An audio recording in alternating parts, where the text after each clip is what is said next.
Onde está a Polônia? A opinião pública está mudando em relação à guerra na Ucrânia. De fato, é um país destruído ou parcialmente destruído, com uma população traumatizada. A Europa não age em seu próprio interesse quando se trata da política em relação à Rússia e à Ucrânia, porque nosso interesse era preservar uma Ucrânia neutra como ela é. Por isso, a primeira condição é olhar de forma autocrítica quem somos e que política adotamos no passado, sobretudo no passado recente, e mudar essa política. E eu acredito que essa é a condição básica. A segunda condição é que a médio e longo prazo precisamos nos desvincular dos Estados Unidos. E mais uma vez vale a frase: os ricos fornecem as armas, os pobres fornecem os cadáveres. É difícil não acreditar nisso. Resistir e, assim, o mais difícil de tudo é dizer não. É difícil não ser apenas um peão no jogo deles.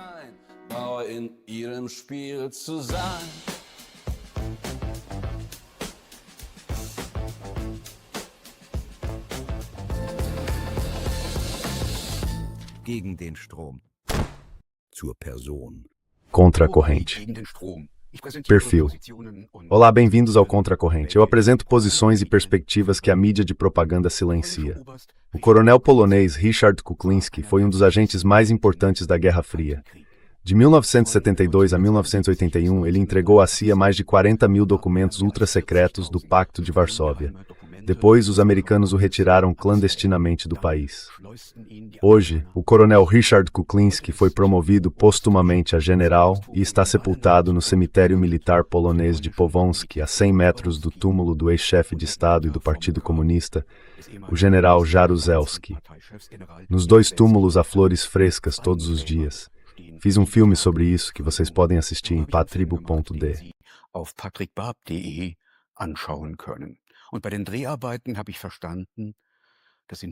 E durante as gravações entendi que na Polônia muita coisa do passado ainda está longe de ter sido elaborada e que há diversas fraturas atravessando o país. Algo semelhante acontece com a guerra na Ucrânia. A Polônia oficial está firmemente ao lado da Ucrânia. Mas entre a população, em parte, a situação é bem diferente. Onde a Polônia está hoje? É sobre isso que vou conversar com o jornalista e publicista polonês Jan Opiełka. Ele organizou este livro, Com a Rússia, por uma mudança de política, que trata também e sobretudo da guerra na Ucrânia e das possibilidades de se chegar a um acordo de paz. Olá, Jan Opiełka. Boa tarde. Onde a Polônia está hoje? O clima está mudando em relação à guerra na Ucrânia.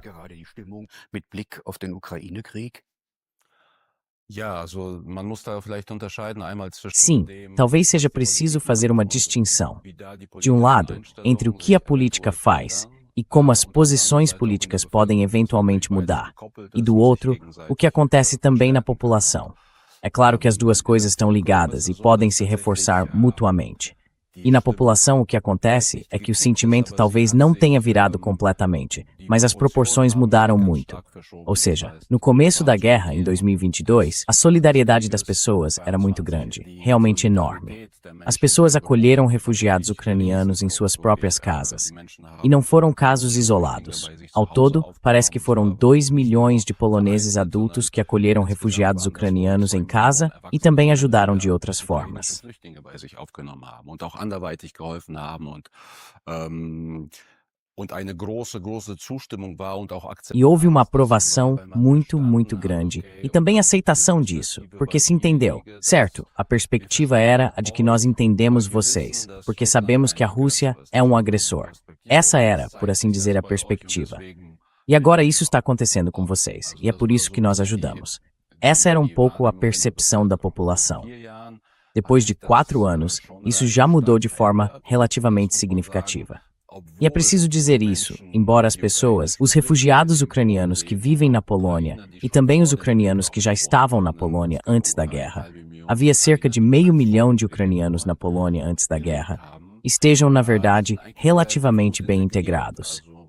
Só a taxa de pessoas empregadas entre eles já é quase igual à da população polonesa.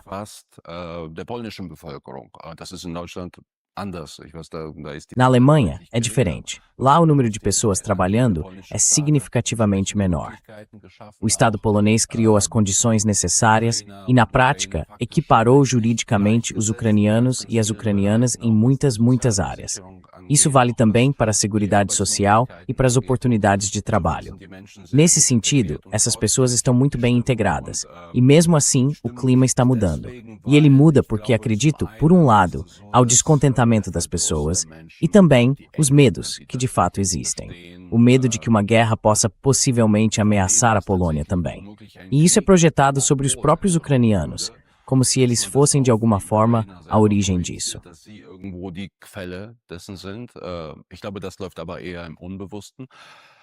Acho que isso acontece mais no inconsciente.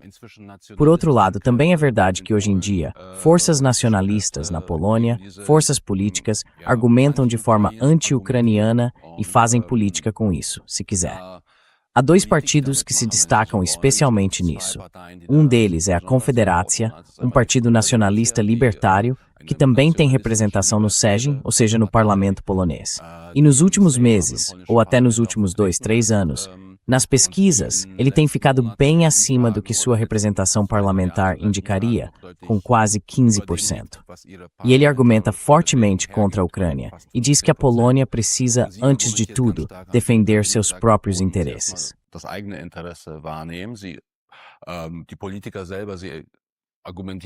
Os próprios políticos não argumentam diretamente contra os refugiados, ou pelo menos não em primeiro lugar. Eles fazem isso dizendo que Varsóvia, ou a Polônia como país, precisa defender seus interesses diante de Kiev, diante do governo ucraniano.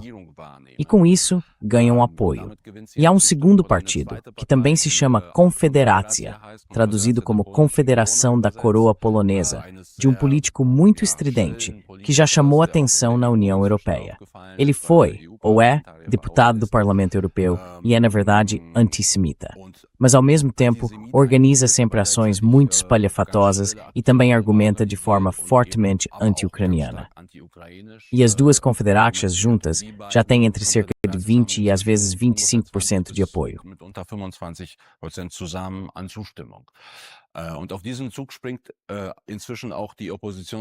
E nessa onda, agora também embarca o partido de oposição PiS, que governou até 2023 e que até então não tinha feito declarações anti-ucranianas. Mas ele percebe que está simplesmente perdendo eleitores para esses partidos de direita.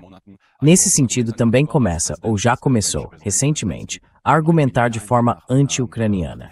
E há 2 meses recebeu um grande argumento para isso, quando o presidente ucraniano Zelensky batizou uma unidade militar com o nome dos heróis da UPA. A UPA é o exército insurgente ucraniano da Segunda Guerra Mundial. E na Polônia, a UPA é um tema extremamente sensível, porque colaborou com os fascistas, algo que é considerado genocídio.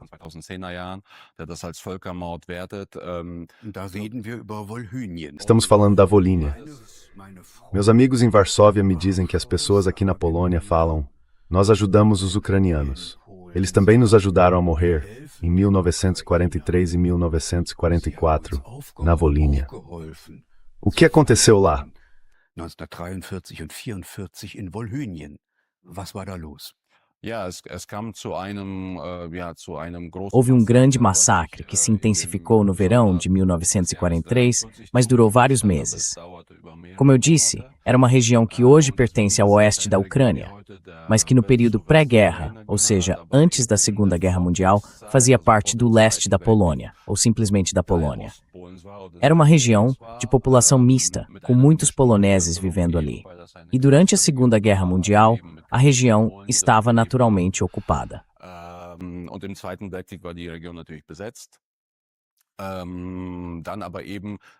E depois havia o exército insurgente ucraniano.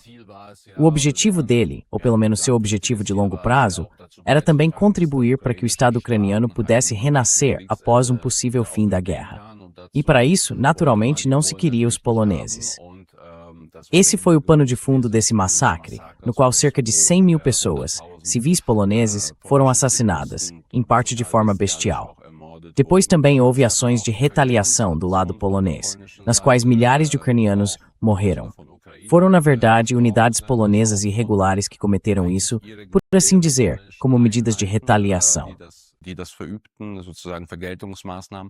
Aber das blieb, das ist in der polnischen Wahrnehmung. Mas isso é muito, muito forte na percepção polonesa e na consciência histórica da população. Isso tem um peso enorme. E nesse sentido, com a decisão de Zelensky de dar a uma unidade militar atual o nome dessas unidades da UPA, já era de se esperar uma enorme reação da população polonesa e, sobretudo, da classe política, ou de partes dela, ou seja, dos partidos nacionais de direita. Uma provocação deliberada? Eu consigo perfeitamente imaginar que tenha sido algo deliberado se olharmos para a ação política interna na Ucrânia, porque Zelensky está sempre sob pressão no Tenals interno. Zelensky steht ja auch innenpolitisch stets eigentlich unter Druck und ich denke, damit wusste dass da. E acho que com isso, ele sabia que poderia conquistar o apoio da população, ou de parcelas maiores da população. E talvez também pudesse desarmar forças políticas, ou trazê-las para o seu lado.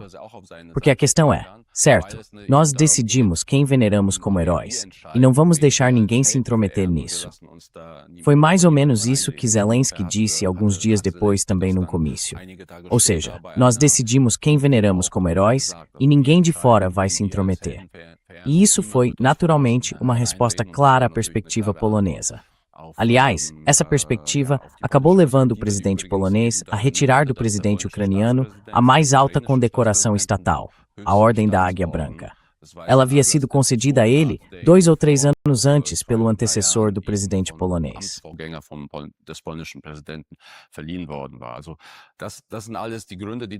Então, são todos os motivos que contribuem para a mudança de humor. Como eu disse, no que diz respeito à população polonesa, trata-se mais da presença dos ucranianos. Atualmente, vivem na Polônia cerca de 1,6 milhão de ucranianos. Desses, como eu disse, cerca de 1 milhão são refugiados e pouco mais de meio milhão são pessoas que já estavam lá antes. A população está mais focada nisso. E as forças políticas que trabalham com esse tema, ou que querem buscar votos antes das eleições parlamentares que acontecem no ano que vem, também se concentram mais nas decisões políticas em Kiev. Mas decisões que não têm relação explícita com a guerra na Rússia. Isso é muito importante. Elas se referem, na verdade, às disputas polono-ucranianas do passado. Em Breslávia, um jovem casal de refugiados da Ucrânia foi espancado por hooligans. Um caso isolado.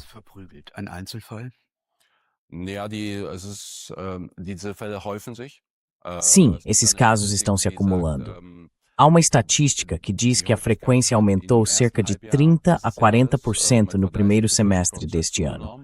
Trata-se, na prática, de atos de violência, verbais, mas também físicos, motivados pela nacionalidade das vítimas. E esse número me parece confiável, porque também percebo esse clima. Uma vez na mídia, mas às vezes também nas conversas, nas entrelinhas, dá para ouvir que as pessoas passaram a manter distância. Ou seja, muitas pessoas passaram a manter distância dos ucranianos no país. E nesse sentido, sim, não são milhares de casos. No primeiro semestre foram, acho, cerca de 180 casos. Casos em que nem sempre houve agressão física, mas na maioria das vezes agressões verbais. Mas esses casos estão de fato se acumulando.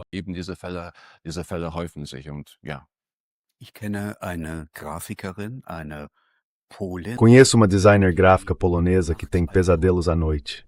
Ela vem de uma família que viveu como vítima aqueles massacres cometidos pelos fascistas ucranianos na Volínia. Esses traumas são transmitidos nas famílias polonesas.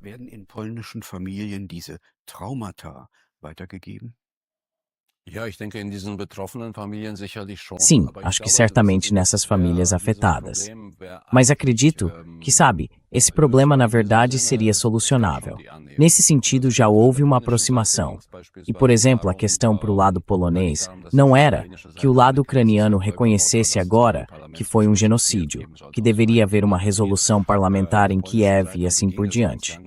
Por muito tempo, o que importava para o lado polonês era ter a possibilidade, por exemplo, de exumar os restos mortais das vítimas. E houve algum movimento do lado ucraniano, mas nunca abertura real.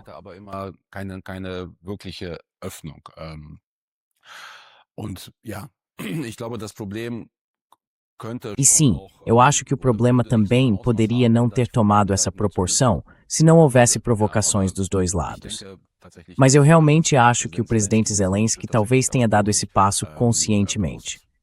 Embora no conjunto, isso também precise ser visto. Para a Ucrânia, no contexto da política que ela conduz na guerra contra a Rússia, se a guerra deve continuar, é preciso, por assim dizer, uma base nacional comum. E os combatentes da resistência, ou os insurgentes da UPA, mesmo tendo cometido crimes, fazem parte desse panteão, justamente para mobilizar esses sentimentos nacionais.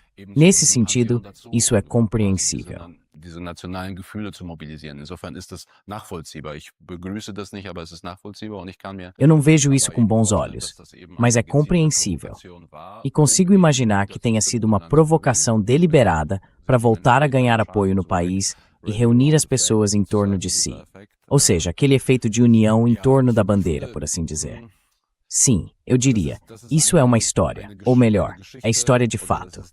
E como eu disse, existem caminhos bem concretos para resolver isso e para atender ao que no passado realmente importava para o lado polonês. Se o lado ucraniano cumprisse essas condições, ou seja, se possibilitasse a exumação das vítimas, então também haveria menos espaço para as forças políticas de direita na Polônia explorarem esse tema com tanta força.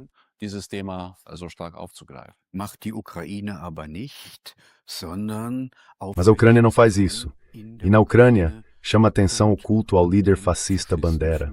O ministro da Defesa polonês deixou isso bem claro. Com o culto à Bandera na Ucrânia, a Ucrânia não entrará na União Europeia. A Polônia quer condicionar a entrada da Ucrânia a determinadas exigências. Will Polen die Aufnahme der Ukraine an Bedingungen knüpfen?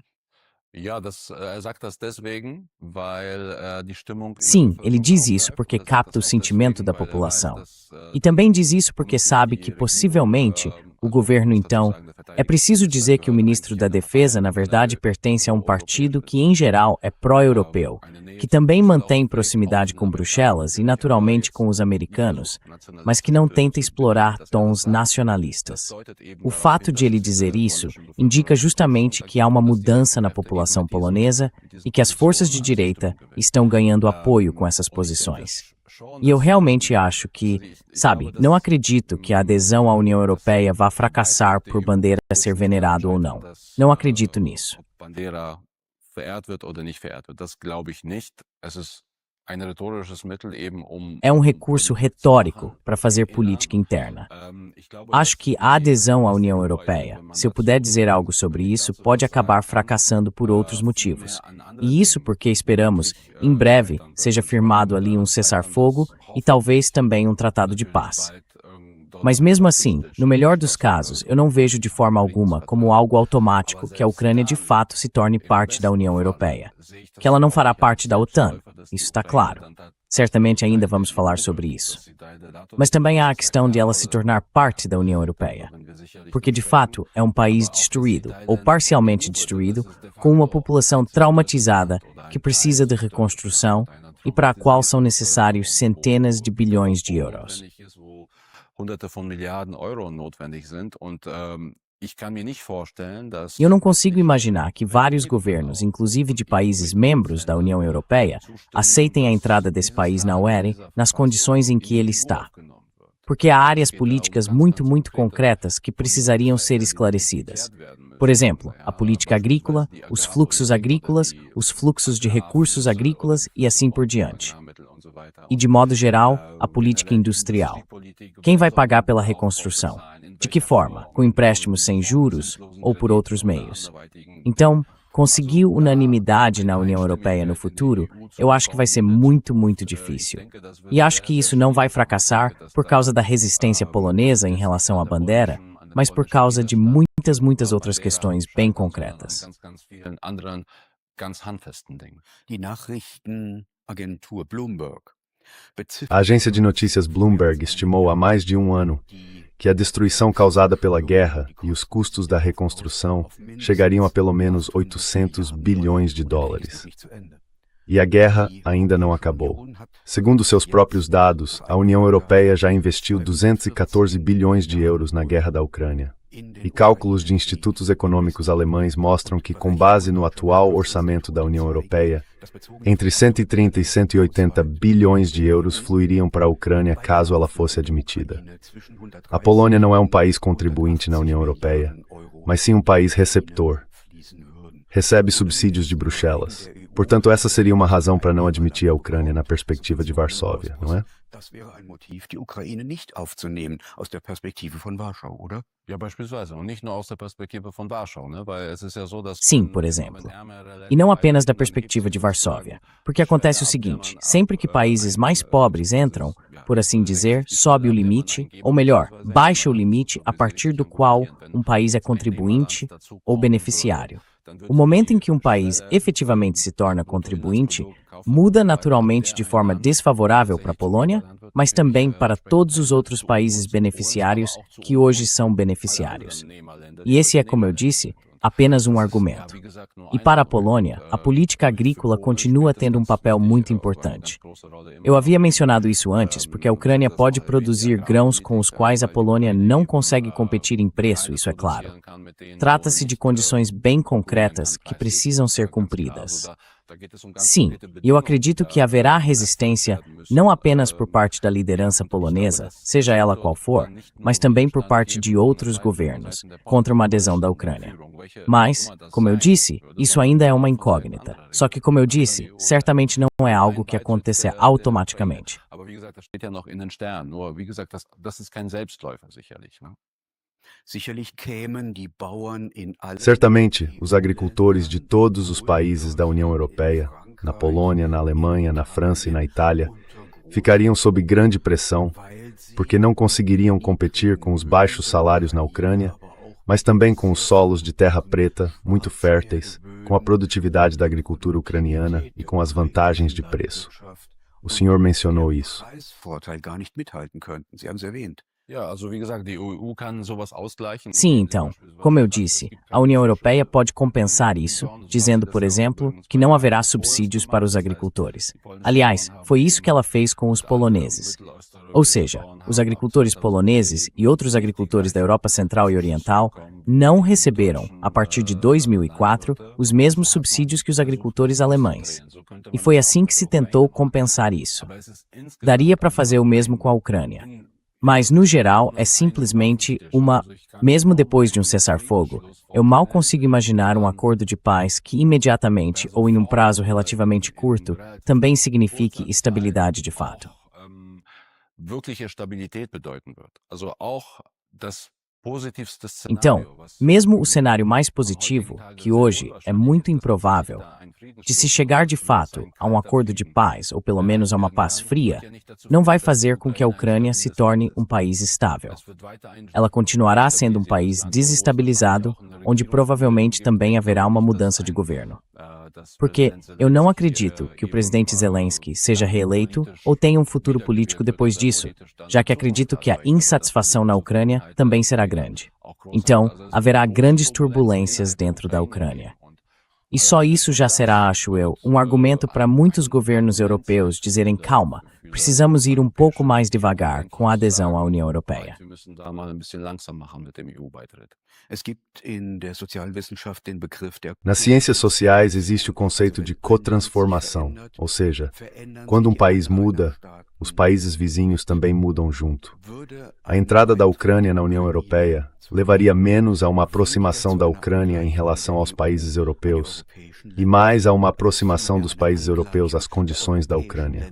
Ou seja, haveria um transbordamento da criminalidade e da corrupção. Tivemos, por exemplo, o atentado em Mônaco. Korruption. Wir hatten den Anschlag in Monaco beispielsweise. Ja, das würde ich so Sim, vielleicht nicht talvez eu não unterschreiben. colocasse dessa Da forma. Ukraine, die- Acho que na Ucrânia, a questão essencial, a questão fundamental, é como a guerra vai continuar. Até agora, não há perspectiva de que ela possa terminar em breve, embora, naturalmente, isso possa mudar. E eu espero que mude, que as pessoas parem de morrer ali, dos dois lados. E acho que essa é, antes de tudo, a questão fundamental, a questão mais fundamental. Porque nesse sentido somos marcados pelo que acontece na Ucrânia. Naturalmente, por causa do ataque russo ou da guerra iniciada pela Rússia.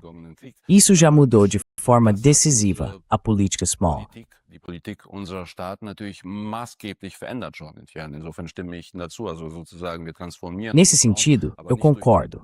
Ou seja, nós já estamos nos transformando, mas não por uma adesão da Ucrânia à União Europeia, e sim pela guerra, da qual participamos de determinadas formas.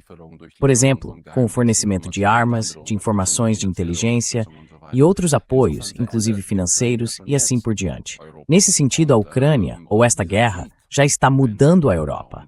Ela muda a Europa e não a muda para melhor. E acho que também concordamos que não é para melhor. E como isso poderia evoluir depois de uma possível paz, que, como eu disse, neste momento tenho muita dificuldade de imaginar, embora ela naturalmente devesse ser buscada, isso ninguém sabe. Eu gostaria de abordar isso um pouco mais tarde. Antes, o que me interessa é que condições o governo de Varsóvia colocaria para a entrada da Ucrânia na União Europeia. Que requisitos precisariam ser cumpridos?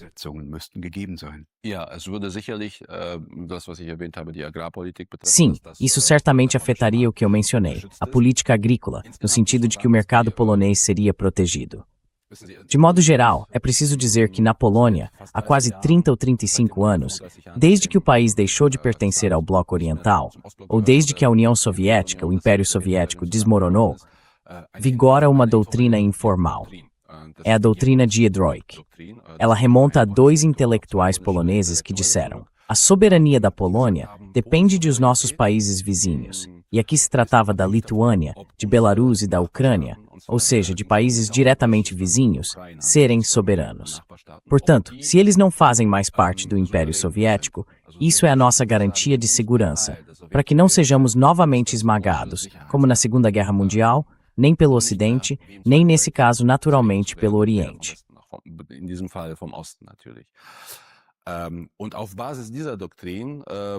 E com base nessa doutrina, também se consolidou, atravessando os partidos, ou pelo menos nos principais partidos, no PiS e na plataforma cívica, que hoje está no governo do primeiro-ministro Tusk, a ideia de que a Ucrânia, uma Ucrânia soberana, e que ao mesmo tempo faça parte da União Europeia, beneficia a Polônia. E é com base nisso que atua pelo menos o atual governo. Ou seja, o governo do primeiro-ministro Tusk, que, como vocês sabem, também tem fortes conexões no cenário europeu. Pode-se dizer que ele está bem no centro da corrente dominante da União Europeia. Ele também foi presidente do PPE e presidiu o Conselho Europeu por 5 anos.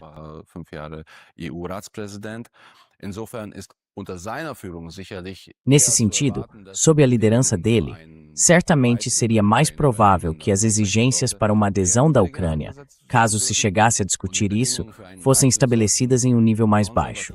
Já se forças conservadoras ou nacionalistas chegassem ao poder, as exigências para uma adesão seriam muito altas.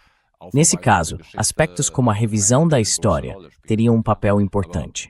Mas, como eu disse, há naturalmente muitas áreas que precisariam ser negociadas.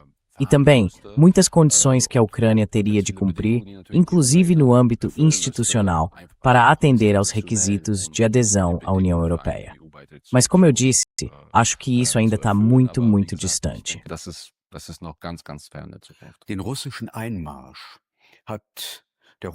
O presidente russo Putin justificou a invasão russa dizendo que o Ocidente estaria tentando levar a Ucrânia para a OTAN. E ele também argumenta com o golpe de Estado na Maidan, em fevereiro de 2014, e o chama de verdadeiro início do conflito, porque a partir daí surgiu a guerra civil contra a população do Donbass, conduzida pelo exército ucraniano na chamada Operação Antiterrorista. A Polônia também apoiou, naquela época. E aqui me baseio nos resultados das pesquisas de Ivan Kachanowski, da Universidade de Ottawa, o golpe de Estado na Maidan. Como? Den Putsch auf dem Maidan unterstützt. Wie?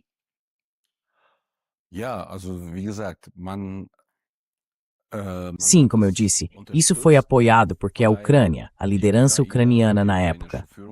O estopim foi que o presidente Yanukovych interrompeu, pelo menos temporariamente, as negociações com a União Europeia, que já se consideravam praticamente concluídas na Polônia e também em outros países.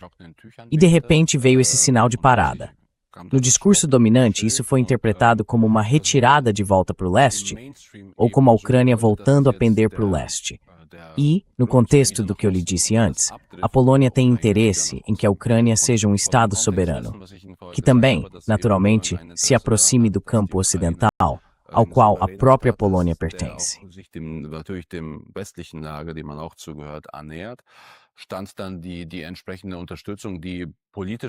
Houve então o apoio político correspondente.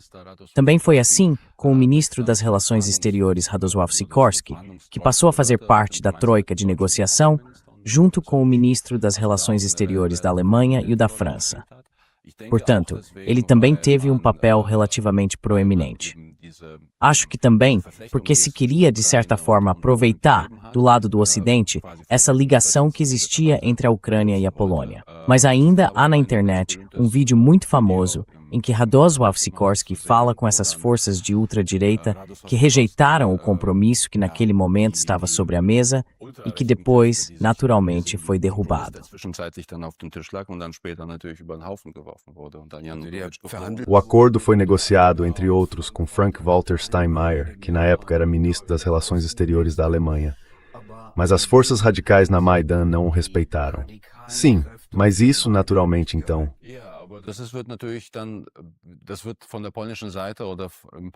Isso, naturalmente, não é destacado como tal pelo lado polonês, nem pela corrente dominante na Polônia e por forças políticas importantes. Na Polônia, é claro, isso não é considerado um golpe. Isso é muito claro. Assim como, naturalmente, também na corrente dominante alemã, isso não é considerado um golpe, mas sim um movimento de liberdade. Exato, exato. E, naturalmente, às vezes também não se investiga como esse protesto realmente surgiu, como ocorreram esses tiros. E assim por diante. Há diferentes investigações e diferentes interpretações sobre isso.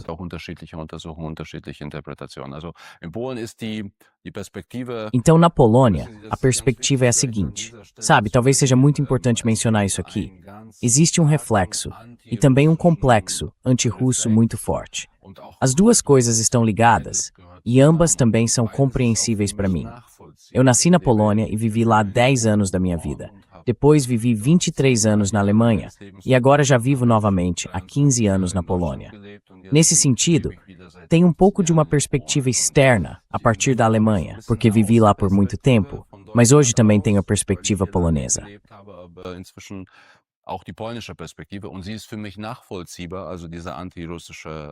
E isso é compreensível para mim. Esse complexo antirrusso e esses medos, que em parte chegam a ser irracionais, talvez voltemos a mencionar isso, simplesmente existem. Ou seja, está-se quase cegamente disposto a apoiar tudo que se volta contra os russos ou contra a Rússia, sem pensar se isso realmente também é do nosso próprio interesse. E o que aconteceu em Kiev, em 2013, ou melhor, em 2014, foi então apresentado dessa forma, como o senhor disse, como se fôssemos indo pela liberdade. Entsprechend, so wie Sie das gesagt haben, das war die Freiheitsbewegung, sozusagen der Freiheitswille der Ukraine hat gegen den A vontade de liberdade da Ucrânia venceu o autoritarismo dos alinhados à Rússia e venceu Putin. É assim que isso é interpretado. E, curiosamente, perspectivas defendidas até por estrategistas geopolíticos americanos ou pelo próprio Henry Kissinger também são rejeitadas. Em 2015, Kissinger se manifestou de forma bastante explícita sobre a Ucrânia. Ele disse que a Ucrânia não é um país como qualquer outro e que deveria buscar um status de neutralidade, porque caso contrário seria dilacerada. Henry Kissinger, que é muito respeitado na Polônia, é então, justamente nessa questão, duramente criticado, simplesmente porque adota uma perspectiva diferente, que não coincide em nada com a polonesa. A perspectiva polonesa parte do princípio de que a Rússia foi, é e sempre continuará tendo ambições imperiais.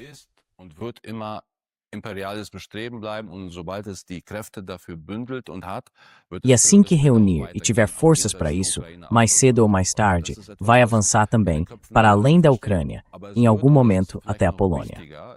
E isso é algo que ficou gravado na cabeça das pessoas.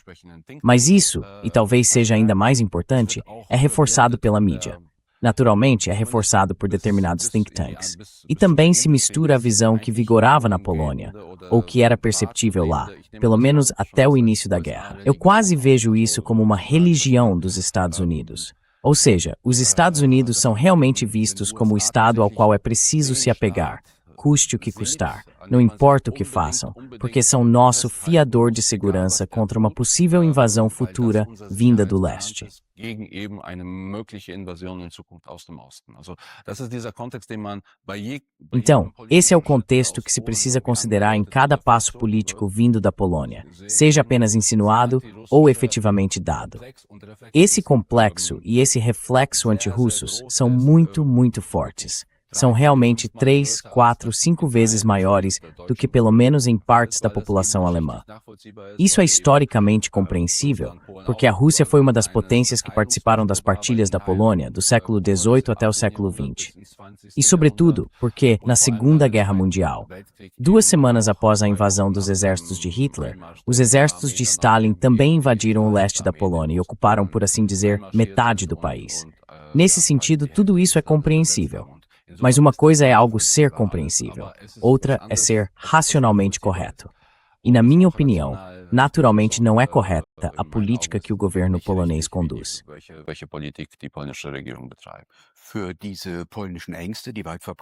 Há boas razões históricas para esses medos poloneses, que são muito disseminados. E eles também aparecem justamente no Maidan. Por isso, eu gostaria de voltar a esse ponto. Até onde foi o apoio polonês? Havia manifestantes poloneses? Houve ajuda direta?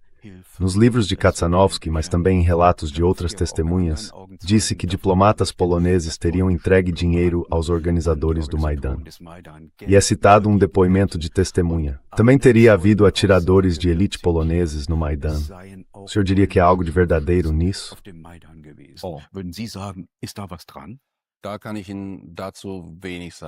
Sobre isso, posso dizer pouco. Na época, eu analisei esse aspecto, mas já não consigo reconstituí-lo de forma a poder dizer, em detalhes, como foi o apoio polonês. Certamente houve apoio no nível não oficial, porque naturalmente também houve no nível oficial. Como eu mencionei, o ministro das Relações Exteriores da Polônia, que hoje voltou a ser ministro das Relações Exteriores, Radosław Sikorski. Mas sobre esses acontecimentos, como por exemplo, atiradores de elite poloneses, nisso eu não posso lhe dar detalhes.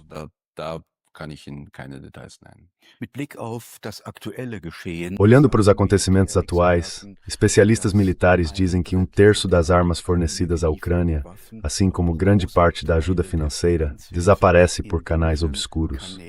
Isso é noticiado na Polônia? Há também atores poloneses envolvidos?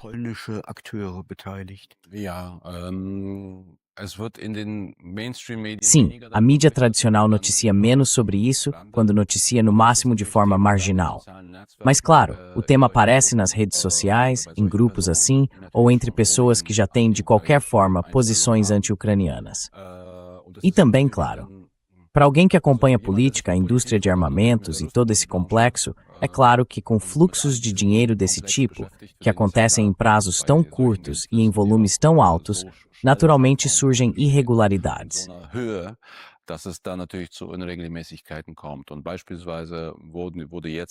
E, por exemplo, alguns textos próximos ao governo, na mídia polonesa, abordaram agora que a troca do ministro da Defesa na Ucrânia, a destituição de Reznikov por Zelensky, naturalmente também tem relação, em parte, com o fato de que há diferentes facções ligadas a fornecedores de armas ou produtores de armas dentro da própria Ucrânia, não no que diz respeito às entregas ou ao apoio polonês, que naturalmente lutam umas contra as outras. Isso porque o agora ex-ministro da Defesa, Reznikov, queria garantir mais transparência nessa área.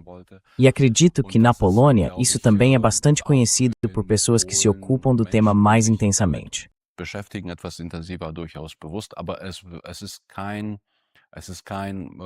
Mas isso ainda não é uma questão política. Quer dizer, partindo do governo, que é muito mais... O governo polonês, para deixar isso claro para os espectadores, está muito mais próximo da liderança ucraniana, ou tem relações muito melhores com ela, do que o presidente polonês. Ele também tem um papel importante na Polônia. Tem, por exemplo, poder de veto e pode bloquear leis. E ele sim também argumenta, ou tenta, de certa forma, tirar capital político das posições anti-ucranianas. Mas como eu disse, o fato de haver irregularidades ali não é algo que seja amplamente debatido explicitamente pela mídia tradicional. In den Mainstream-Medien wird das nicht breit thematisiert. Gibt es konkrete Hinweise? Há indícios concretos na Polônia, na imprensa polonesa, entre investigadores poloneses ou blogueiros, de pagamentos de propina, bônus ou subornos que retornam à União Europeia, por exemplo, passando pelos países bálticos, pela Polônia, Alemanha e Luxemburgo. Luxemburg zurückfließen? Isso acontecer em mídias de nicho. Mas não tenho conhecimento disso. Sie haben vorhin auch die blutige O senhor mencionou há pouco também a história sangrenta entre a Polônia e a Rússia. Um elemento importante foi a Guerra Polaco-Bolchevique, depois da Primeira Guerra Mundial, nos anos de 1919 e 1920. O Exército Vermelho perdeu essa guerra e o então chefe de Estado polonês, Piłsudski, a venceu. Como isso repercute até hoje? Também foram guerras com massacres terríveis. Quando se leem os diários dos correspondentes militares da época, como Bulgakov ou Isaac Babel. Durchliest wie Bulgakov oder Isaac Babel. Da gibt's mindestens 3 Aspekte, die irgendwo eine Sim, Rolle há pelo menos 3 aspectos que de alguma forma ainda têm importância até hoje. Um deles diz respeito, por assim dizer, ao lado tradicionalista e religioso dos meus compatriotas. Houve uma batalha em Varsóvia que na Polônia é considerada o milagre de Varsóvia. Porque já se partia do princípio de que os russos, ou melhor, o exército soviético naquela época, realmente avançaria até Varsóvia e venceria a guerra. Então houve uma batalha em Varsóvia que marcou a virada. Depois, as tropas polonesas avançaram até Kiev, antes de serem repelidas e de se chegar a um acordo sobre uma fronteira. Esse é um aspecto, o milagre do Vístula. Ele tem importância também porque, por exemplo, o presidente polonês age hoje dizendo: vejam, podemos aprender com a história. Os russos não são invencíveis.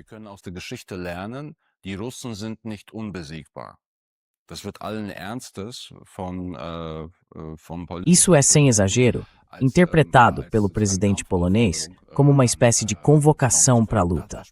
Nesse sentido, isso tem importância. O que importa nas relações polono-ucranianas, no que diz respeito a essa guerra, é que do lado polonês também lutaram unidades ucranianas.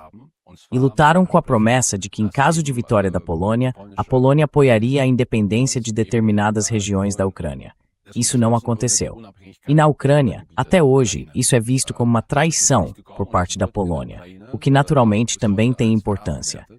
As relações ucraniano-polonesas também tiveram importância, sim, ou são importantes para a história anterior ao que aconteceu na Volhynia.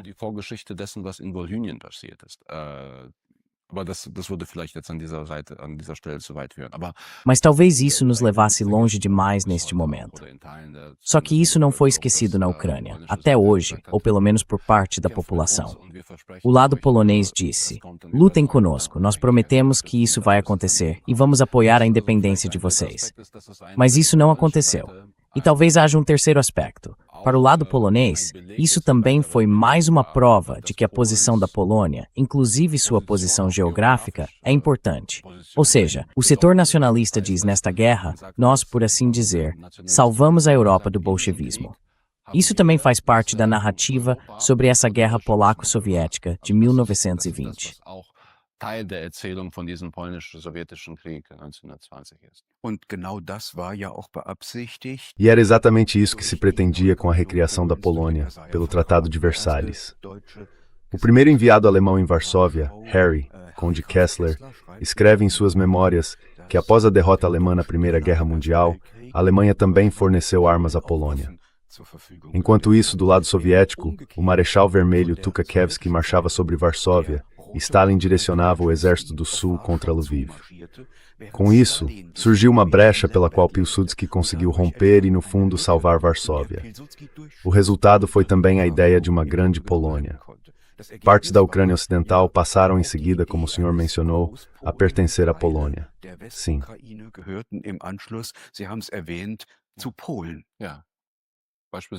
Por exemplo, Lviv é maior transportante que naquela altura em Jinling. E ainda hoje se diz na Polônia que o túmulo do Marechal Piłsudski fica em Vilnius. E há sempre uma chama acesa nesse túmulo. Eu mesmo vi isso. Ou seja, o sonho de uma grande Polônia, do Mar Báltico ao Mar Negro, ainda existe, ou continua presente de forma latente? Ostsee bis zum Schwarzen Meer immer noch da oder unterschwellig da? Ich glaube, wenn dann nur unterschwellig. Also das ist bestimmt, da gibt's bestimmt Acho que se existe, é só de forma velada. Quer dizer, certamente há forças nacionalistas que têm isso de algum modo em mente, mas não é uma posição séria que precisasse ser discutida agora. Não há forças políticas que pensem nessa direção. De qualquer forma, é claro que políticos que pensam estrategicamente consideram que a Polônia ocupa um papel importante ou uma posição importante nessa região. Naturalmente, é o maior país ao lado da Ucrânia. Es ist das größte Land natürlich neben der Ukraine. Die Ukraine hatte ja etwa knapp 50 Millionen Einwohner. A Ucrânia tinha quase 50 milhões de habitantes. Agora, naturalmente, esse número é bem menor.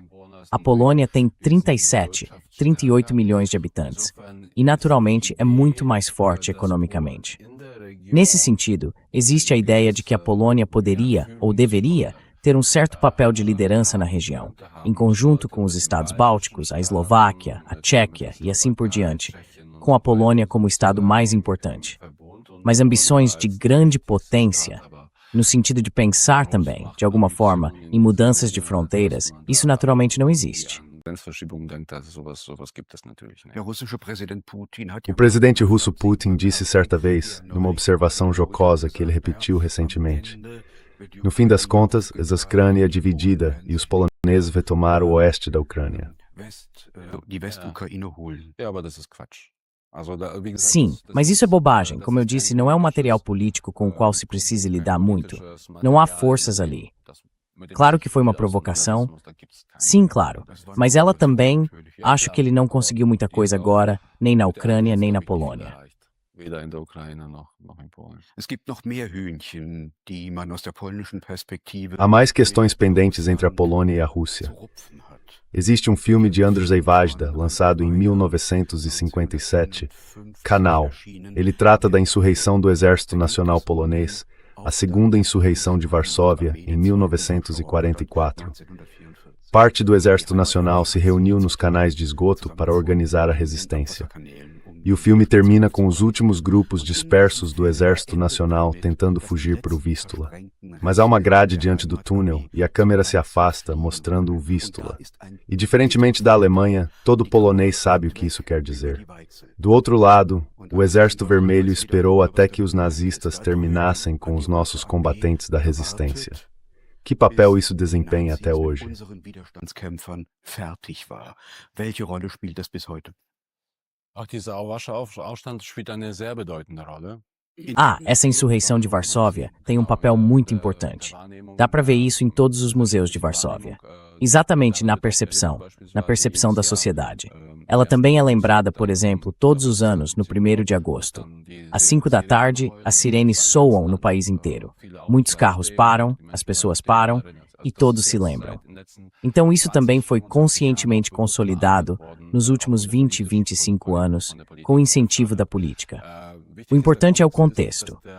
A insurreição começou, na verdade, porque o objetivo era expulsar os alemães, mas ao mesmo tempo mostrar aos soviéticos: nós somos soberanos. Den Sowjets zu zeigen, wir sind souverän. Das war so quasi ein doppeltes. Esse era, por assim dizer, um objetivo duplo que se queria alcançar. No fim das contas, naturalmente se esperava que os soviéticos interviessem, mas que nos aceitassem como uma força autônoma. E era exatamente isso que Stalin não queria. Ele não queria isso, e de fato, deixou as unidades polonesas ali se esgotarem até a morte. E essa é, naturalmente, uma história trágica. Na minha perspectiva, essa revolta em si foi uma decisão equivocada. E essa não é a visão da maioria na Polônia, mas sim de uma minoria, que diz 200 mil pessoas morreram, entre elas muitas mulheres, muitos jovens e civis. Frauen, viele Jugendliche und Zivilisten. Die Stadt wurde dem Erdboden gleichgemacht und wofür? A cidade foi arrasada. E afinal, para que tudo isso? Eu também me alinho a essa corrente, porque acho que as vidas humanas continuam tendo prioridade sobre uma soberania, uma autonomia, seja ela entendida de forma errada ou certa ou o que quer que seja. E acredito que as pessoas foram sacrificadas ali. Mas na percepção polonesa, a insurreição de Varsóvia tem um papel muito, muito importante. Hoje ela é vista como uma revolta heroica, mas também, naturalmente, como uma revolta trágica.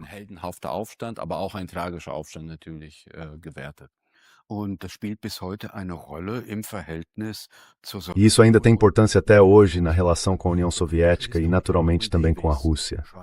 O historiador britânico Norman Davies escreve em seu livro sobre o segundo levante de Varsóvia, Rising 44, sobre essas consequências de longo prazo da revolta. Em 1956, houve uma revolta na Hungria. Lá os tanques soviéticos avançaram, mas a União Soviética não invadiu a Polônia. E Norman Davies escreve que o então chefe de Estado e do partido, Gomulka, que estava longe de ser um democrata, mobilizou o exército polonês para enfrentar uma possível invasão do Exército Vermelho. E Khrushchev, o líder soviético, recuou porque se lembrava da luta heroica dos poloneses nos esgotos em 1944. Há algo de verdade nisso? Ele está certo? Ist da was dran? Liegt er richtig? Essa informação de que o exército polonês naquela época foi mobilizado por Gomulka contra o russo é novidade para mim, preciso dizer. Mas o que não é novidade para mim, ou o que considero compreensível, é que os poloneses de fato conseguiram dissuadir os soviéticos de invadir a Polônia, da mesma forma como fizeram na Hungria e depois, em 1968, na Tchecoslováquia. Porque acho que a disposição de luta e também a atitude das pessoas na Polônia eram algo bastante conhecido, pela própria história. Já no século XIX houve levantes, por exemplo, que foram reprimidos pelo Império Czarista em partes do território polonês e assim por diante. Então isso também fazia parte da experiência histórica soviética. Os poloneses são muito combativos. E nesse sentido, para mim é compreensível que os tanques não tenham avançado. Aliás, o mesmo aconteceu em 1981, quando foi decretada a Lei Margrau. E que o sindicato Solidarność foi inicialmente proibido. Exatamente. Mas é preciso dizer que antes disso, ela foi tolerada durante 16 meses. E quem ainda se lembra das imagens daquela época, ou quem conhece o tema, sabe, sim, aquilo foi naturalmente um movimento de liberdade, em que de repente a liberdade de expressão passou a ser permitida, de fato. E isso era uma novidade no Bloco do Leste naquele período. E mesmo assim, os soviéticos deixaram aquilo seguir por 16 meses, antes de aumentarem a pressão a tal ponto que a própria liderança polonesa acabou impondo a lei marcial. E eu acho que também nesse caso, os soviéticos talvez tenham considerado ajudar a reprimir aquilo ou até invadir. Mas devem ter pensado, se fizermos isso, a revolta vai realmente explodir. E nesse sentido, sim, isso confirmaria o que o senhor está dizendo. Das würde das bestätigen, was Sie sagen. Bis heute gibt es ja eine Diskussion, nicht nur unter Historikern, die Rolle des damaligen Staats- und Parteichefs Jaruzelski. Die einen sagen, Jaruzelski hat das Kriegsrecht durchgesetzt, impôs isso para evitar uma invasão soviética. E os outros dizem ele fez isso, afinal, a serviço dos soviéticos, aquele velho cabeça dura. Onde o senhor se posiciona nessa questão? Wo stehen Sie da? Sim, sabe, eu tenho uma opinião dividida sobre isso, porque acho que ele fez isso por vários motivos que se interligavam. Não foi só a pressão dos soviéticos. A situação no país, 16 meses depois de a Solidarność ter surgido e sido autorizada, registrada oficialmente como sindicato, era de um enorme movimento, com 10 milhões de membros. Com o tempo, ela se tornou, por assim dizer, desestabilizadora para a liderança política. E, aliás, a situação econômica no país também não melhorou. Pelo contrário, quase piorou.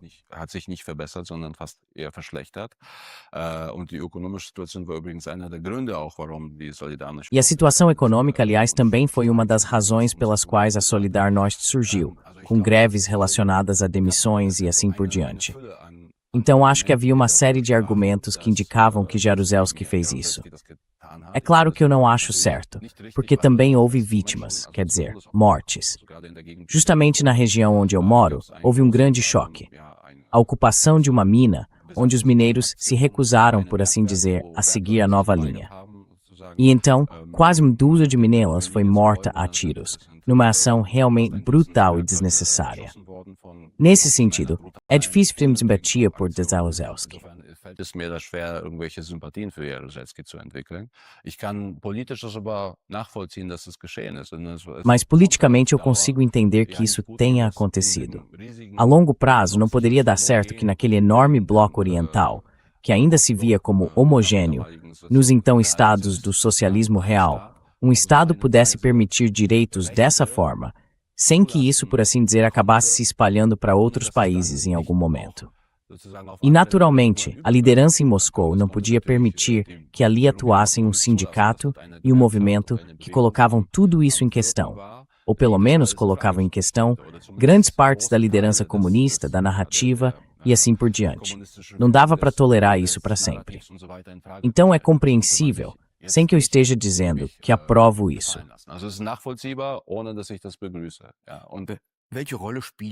Que papel a Igreja Católica e o Vaticano desempenharam, inclusive no período em que o Solidarność estava proibido e basicamente continuava existindo na clandestinidade?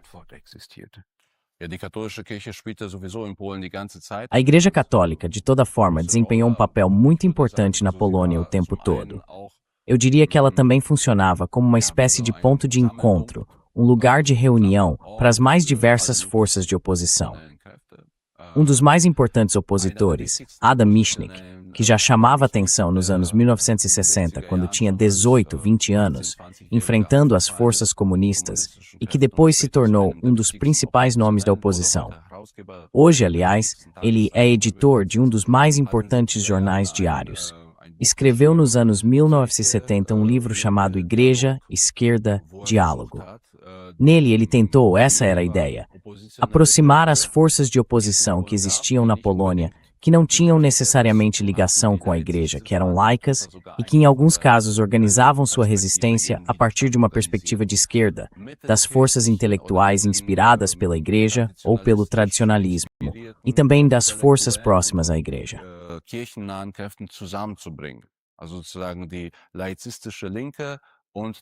Ou seja, reunir a esquerda laicista e os intelectuais tradicionalistas, marcados pela Igreja, e fazer oposição juntos. E isso, no fim das contas, deu certo, pode-se dizer. E a Igreja teve um papel que eu diria mais de bastidor, como uma espécie de respaldo moral para a resistência, ou para dizer não, por assim dizer. E, naturalmente, a eleição do Papa polonês também teve importância, porque fortaleceu as pessoas interiormente. Isso, é claro, não era do interesse do regime comunista. Então a Igreja teve sua parcela de contribuição, que em muitos aspectos pode ser vista de forma bastante positiva no que diz respeito ao período até 1989.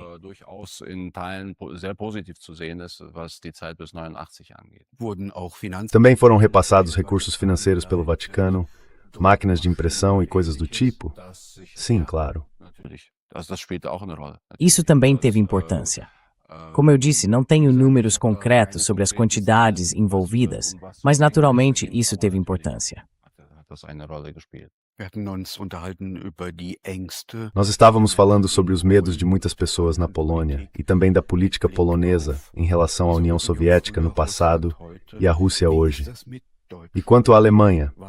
Depois da Segunda Guerra Mundial, Varsóvia era um mar de esqueletos de prédios, onde as chamas cantavam. Quando agora surgem frases como a do chanceler federal Friedrich Merz, queremos voltar a ser a maior potência militar convencional da Europa. Que sentimentos isso desperta em Varsóvia?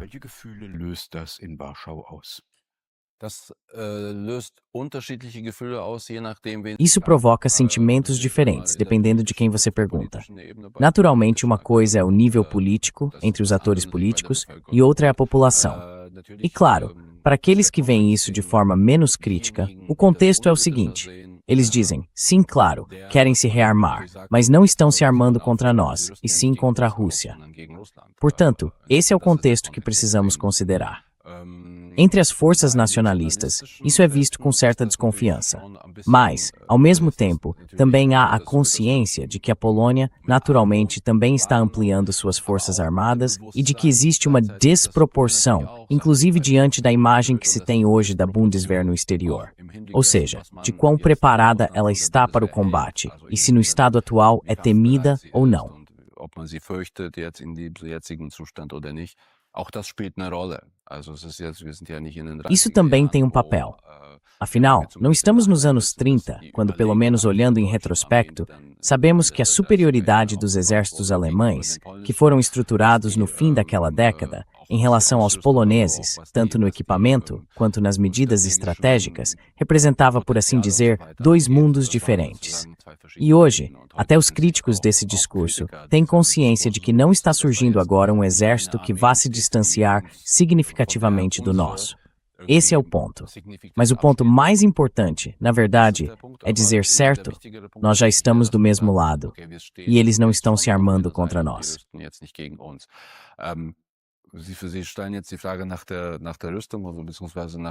Agora você levanta a questão do rearmamento, ou melhor, dos alemães. Na Polônia, em geral, há uma grande aprovação disso. E essa aprovação é, na verdade, bastante diferenciada. Mas existe, sim, apoio para que o país se rearme maciçamente e para que o exército também seja ampliado, com a perspectiva de chegar a 300 mil soldados. Algo que será e já é relativamente difícil de alcançar, como mostra a realidade. Mas, de modo geral, há uma aceitação relativamente grande desse curso de rearmamento. E isso está relacionado aos medos, não aos alemães que estão se rearmando, mas à Rússia, ao que eu mencionei antes.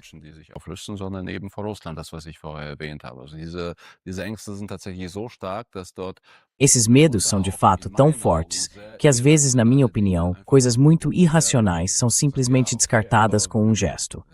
E dizem, sim, tudo bem, mas são os russos. Isso se aplica, por exemplo, a compras concretas de armamentos. Adquire-se equipamento que, mesmo se partirmos do caso improvável de haver algum confronto militar entre a Polônia e a Rússia, os combates na Ucrânia mostram que já está ultrapassado há muito tempo. E a Polônia encomenda esse equipamento em massa e paga bilhões por ele, dinheiro que vai para o exterior.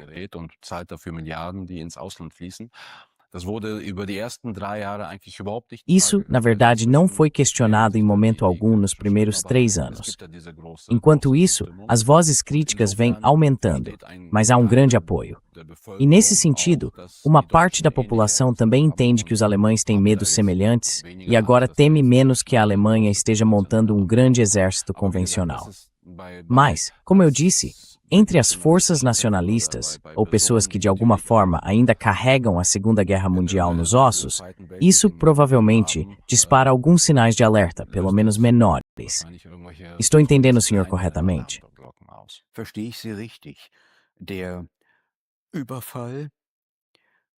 A invasão do exército de Hitler, em setembro de 1939, e a destruição total de Varsóvia, em 1944, não provocaram na Polônia esses medos profundos e duradouros que existem em relação à União Soviética e à Rússia.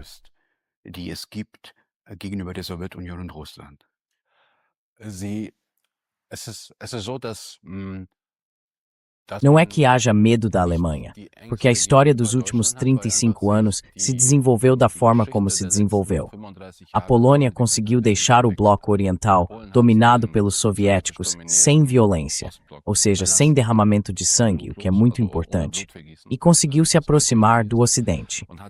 E de fato a Alemanha também teve um papel importante nisso, porque naturalmente na antiga União Europeia, antes da ampliação de 2004, a Alemanha era a principal defensora dessa ampliação, da qual também foi a que mais se beneficiou.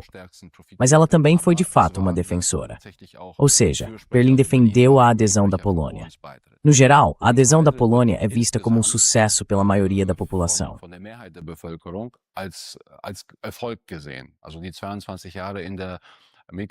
Então, os 22 anos de participação na União Europeia são vistos no geral como um sucesso. O país se desenvolveu economicamente, embora ainda existam grandes diferenças entre ricos e pobres, além de muitos problemas a serem resolvidos. Mas a entrada na União Europeia, que também é atribuída à Alemanha, por assim dizer, no papel de defensora, é considerada um sucesso. E nesse sentido, já não há mais medo de que os alemães possam fazer exatamente a mesma coisa outra vez. Acho que esses temores existem apenas em uma pequena minoria. O que setores maiores da população criticam nos alemães é, por exemplo, a forma como a questão das reparações foi resolvida. Ou, melhor dizendo, não foi resolvida. E aí estamos falando de somas consideráveis. Und da kommen wir auf beträchtliche Summen. Aí chegamos a somas consideráveis. Mas como eu disse, a Alemanha poderia ter adotado uma política sensata se tivesse colocado as relações com a Polônia numa escala de valor um pouco mais alta, por assim dizer, se lhes tivesse dado mais importância. Mas talvez esse seja outro tema. Então eu acho que a maioria da população polonesa definitivamente não teme que os alemães venham de alguma forma invadir a Polônia em um futuro próximo. O que existe, e que também tem importância no contexto da revolta de Varsóvia, é a memória. E em relação a isso, espera-se também alguma forma de reparação. O PiS, ou seja, o governo anterior, o governo nacional conservador anterior, encomendou uma análise sobre isso, que foi publicada em 2022.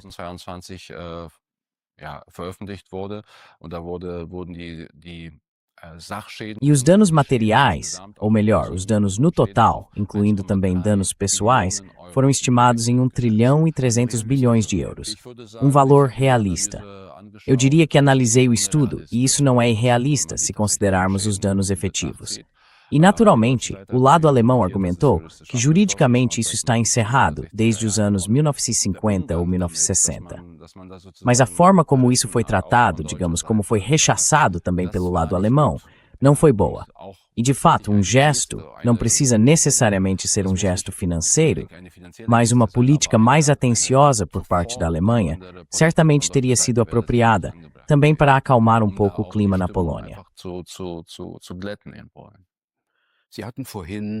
Você mencionou antes a admiração pelos Estados Unidos na Polônia.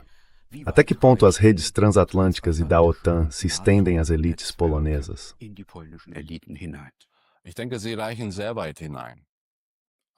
Acho que elas vão muito longe.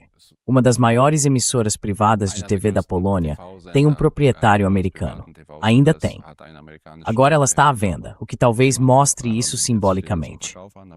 Ou uma situação que posso descrever para vocês é a seguinte. Eu já tinha mencionado nosso ministro das Relações Exteriores, Radosław Sikorski, que aliás já foi ministro da Defesa durante o governo do PiS, nos anos 2000, e agora se tornou ministro das Relações Exteriores pela segunda vez. Nos anos 2010, ele também foi ministro das Relações Exteriores.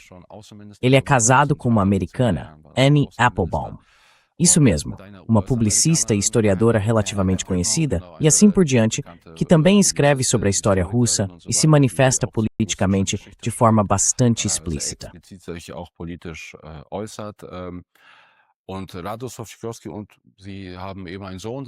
E Radosław Sikorski. E ela tem um filho que serve no exército americano. Ou seja, temos um ministro das Relações Exteriores polonês que tem um filho servindo no exército americano. E Radosław Sikorski também queria ser presidente nas últimas eleições presidenciais, mas acabou sendo derrotado dentro do próprio partido pelo outro candidato. Mas praticamente não teve relevância o fato de que um possível futuro presidente polonês tivesse um filho no exército americano.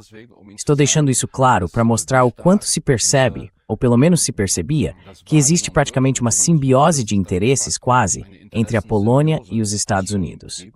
Na Polônia também há um argumento que é usado repetidamente.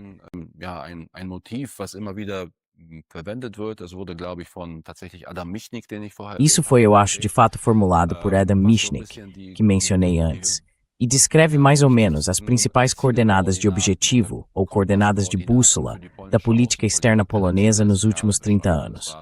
Michnik diz o seguinte: precisamos da União Europeia para o nosso desenvolvimento econômico e para a estabilidade, e precisamos dos Estados Unidos para a nossa segurança. E essa perspectiva agora começa aos poucos a se desfazer. Naturalmente, depois da chegada de Trump ao governo e com a política dele. Mas ela ainda está muito enraizada. Isso se manifesta, por exemplo, no fato de que o governo anterior comprou em massa equipamentos militares, principalmente dos Estados Unidos. Sim, e eu acho que as redes de que você fala têm um papel absolutamente decisivo nisso.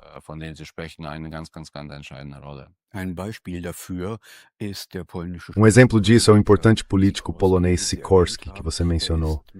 Ele é casado com Annie Applebaum, uma jornalista e historiadora americana, que por sua vez é amiga próxima de Victoria Nuland, que ajudou a organizar o golpe de Estado na Maidan em 2014. E Victoria Nuland, por sua vez, é casada com o ideólogo neoconservador Robert Kagan. E todos estão ligados, mais uma vez, pela Brookings Institution e pelo National Endowment for Democracy. No fundo, é uma camarilha transatlântica. Sim, é preciso dizer isso.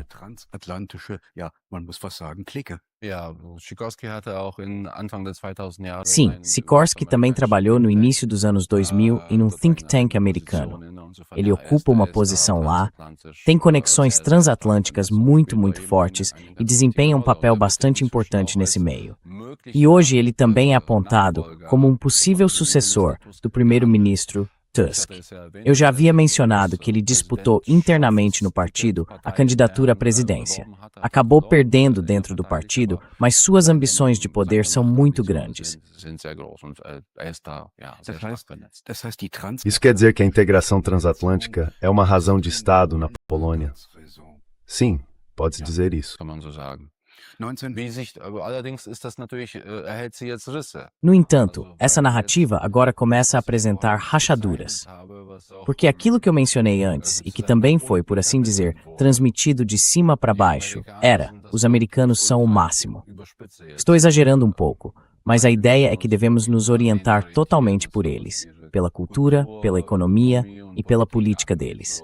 Estou colocando isso de forma deliberadamente exagerada. Essa narrativa, naturalmente, agora começa a rachar. Estamos realmente seguros sob o guarda-chuva de proteção americano. Se o governo muda, e de repente surgem vozes dizendo: talvez não estejamos tão seguros assim. De repente, nosso aliado mais importante negocia com o nosso maior inimigo, ou seja, com Putin. Isso naturalmente também contribui para que haja insegurança na população.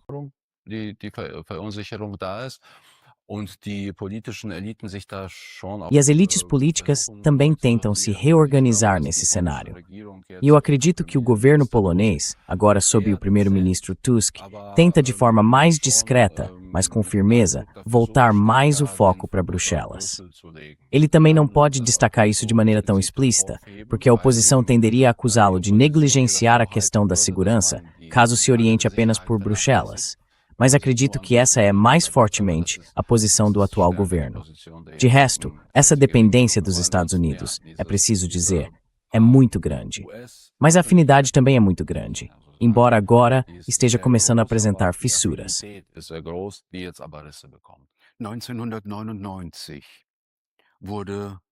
Em 1999, a Polônia foi admitida na OTAN, mas Washington impôs uma condição: a reabilitação do importante espião da Guerra Fria que mencionei no início, o coronel Richard Kuklinski.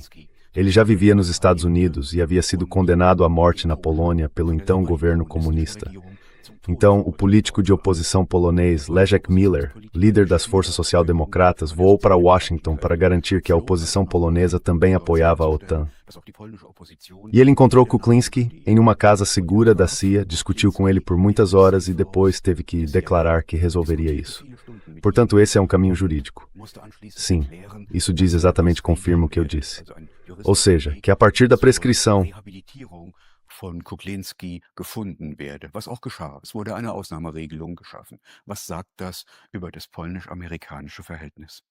Ja, das sagt genau, das bestätigt das, was ich gesagt habe, ne? Also, dass man von der verordneten Zugehörigkeit zum Sowjetblock. O fato de pertencer ao bloco soviético não fez com que assumisse uma função de mediação, que também poderia ter assumido. Mas isso é uma incógnita. Mas essa orientação para os Estados Unidos e para a OTAN, como âncora de segurança diante de possíveis agressões futuras, é vista dessa forma. E a discussão era a seguinte: Kuklinski era, afinal, um traidor da pátria? Porque mesmo que tivéssemos um sistema socialista, aquele ainda era o nosso país, e tínhamos um quarto Corporace Inland. País independente, de fato a Polônia. Não era uma república soviética, era um país independente. Polen, es war keine Sowjetrepublik, es war ein eigenständiges Land, insofern hatte es gewisse Souveränität und jetzt ist Nesse sentido, havia uma certa soberania. E agora a perspectiva é a seguinte: ele foi de fato um traidor da pátria, mesmo tendo traído um país cuja liderança, aos olhos da maioria da população de então e também da população atual, era ilegítima. Ainda assim, ele não foi um traidor porque prejudicou o nosso país, mas essa perspectiva deu lugar à visão de que ele agiu, por assim dizer, de boa fé. Ou seja, ajudando o nosso suposto amigo, que hoje é nosso amigo, inimigo soviético. Nesse sentido, sim, essa perspectiva predomina hoje. O governo em Varsóvia é uma correia de transmissão de Washington para dentro da União Europeia. Ja, ich würde sagen schon. In Teilen ist es das schon. Sim, eu diria que sim. Em parte, é isso mesmo. E eu também fico muito triste que seja assim. Talvez possamos mencionar aqui que o principal problema da União Europeia, se olharmos isso no contexto da guerra da Rússia contra a Ucrânia, é que, no fundo, não fazemos política em defesa dos interesses europeus. E falo agora pela União Europeia como um todo e pela maior parte dos países da UE. Ou seja, seguimos uma política e nos deixamos dividir pela política dos americanos, que queriam a qualquer custo levar a Ucrânia para a OTAN. Die Ukraine in die NATO reinführen wollten. Die Deutschen und die Franzosen haben damals noch 2008 den richtigen. Os alemães e os franceses, lá em 2008, ainda tiveram o impulso certo, ou a intuição certa, como quiserem. Disseram, na verdade, não podemos fazer isso. Mas acabaram cedendo. E para antecipar isso, a Europa não age em seu próprio interesse quando se trata da política em relação à Rússia e à Ucrânia. Porque teria sido do nosso interesse preservar uma Ucrânia neutra como ela era. E, ao mesmo tempo, buscar uma integração econômica, possivelmente por meio de acordos de associação, nos quais, naturalmente, a Rússia também teria de ser incluída. Mas, é claro, isso não correspondia aos interesses dos americanos. Permitir que o nosso continente eurasiático se integrasse mais profundamente de alguma forma pacífica. Porque isso, naturalmente, enfraqueceria a posição dos americanos. Position der Amerikaner schwächen würde. Und insofern, um auf Ihre Frage zurückzukommen, natürlich brauchen die Amerikaner E nesse sentido, voltando à sua pergunta, é claro que os americanos precisam de instrumentos adequados para se contrapor a essa possível aproximação, a uma política de aproximação eurasiática, se quiser chamar assim, para neutralizá-la. E a Polônia se apresenta como uma opção, não só pela posição geográfica, mas também naturalmente pelo seu tamanho relativo, com 38 milhões de habitantes, e sobretudo pela sua história. Ou seja, como vítima tanto dos nazistas alemães quanto da União Soviética. E naturalmente, os atores envolvidos, sejam os serviços de inteligência ou agentes políticos, sabem como a sociedade polonesa é estruturada e quais padrões de pensamento funcionam e que podem naturalmente ser usados nesse sentido. E sabe, isso também pode ser visto em muitos pontos ou situações, como é fácil usar o país. Wie das Land benutzt werden kann. Ich kann mich erinnern jetzt an eine ganz konkrete Szene, die das vielleicht illustriert. Eu me lembro de uma cena bem concreta que talvez ilustre isso. Um ano depois do início da guerra na Ucrânia, o presidente americano foi à Polônia para fazer um grande discurso, digamos, para dar coragem e incentivar a continuar lutando, e assim por diante. Ele fez isso em Varsóvia, num local de destaque, e parecia um evento de campanha eleitoral. O presidente polonês falou por 10 minutos, mas todo aquele evento, em Varsóvia, foi organizado pelos americanos. Ou seja, o lado polonês aceitou que, por assim dizer, os americanos assumissem a direção de como seria a aparição do então presidente dos Estados Unidos, Biden. O presidente polonês falou. Depois, houve uma pausa de 10 minutos para que, por assim dizer, não incomodasse os espectadores americanos o fato de algum presidente polonês estar falando. Und dann kam Biden angelaufen, hat eigentlich eine Wahlkampfrede E gehalten. então Biden veio correndo e, na verdade, fez um discurso de campanha diante do cenário da cidade velha de Varsóvia. Por que estou contando isso? Porque isso mostra exatamente o que mencionei antes. Que na Polônia existe a percepção, e ela também foi transmitida, pelo menos até a posse de Trump, de que somos um corpo simbiótico. Podemos até ter um presidente cujo filho serve no exército americano. E isso não é uma contradição. Porque, na verdade, somos simbióticos. Os americanos podem fazer campanha eleitoral aqui. Então, isso é muito forte. Nesse sentido, tudo isso, e o que mencionei antes, são, se quiserem, para aqueles que precisam de correias de transmissão, a Polônia se oferece de maneira fantástica. Estou dizendo isso, é claro, de forma cínica. In fantastischer Weise an. Ich sage das jetzt natürlich zynisch. In anderer Weise zeigt sich auch die enge Verbindung. A estreita ligação entre Varsóvia e Washington também se manifesta de outra forma na explosão do gasoduto Nord Stream, no outono de 2022, que o jornalista investigativo americano Seymour Hersh atribui ao próprio país dele. E aí o já mencionado político polonês de alto escalão Sikorski se pronunciou com um tweet. Ele agradeceu aos Estados Unidos pela explosão, que Seymour Hersh atribuiu ao próprio país dele, o Zetzalzinho. Como o senhor avalia isso? Seinem eigenen Land, den USA, zuschrieb. Wie bewerten Sie das? Ja, ich bewerte das so, dass Sikorski das Sim, eu avalio que Sikorski disse em voz alta aquilo que todos os que pensam com sobriedade conseguem concluir por si mesmos, mesmo sem conhecer os antecedentes explícitos. Antecedentes que Seymour Hersh, entre outros, analisou e apresentou, e que ele pôde documentar concretamente usando seus contatos. Porque, é claro, os americanos têm, ou sempre tiveram, grande interesse em que não haja uma ligação muito estreita entre a Rússia e a Alemanha. E, em sentido mais amplo, entre a Rússia e a União Europeia, liderada pela Alemanha ou tendo a Alemanha como força decisiva. E o atentado, de fato, já tinha sido anunciado por Joe Biden alguns meses antes. Bastava ouvir direito.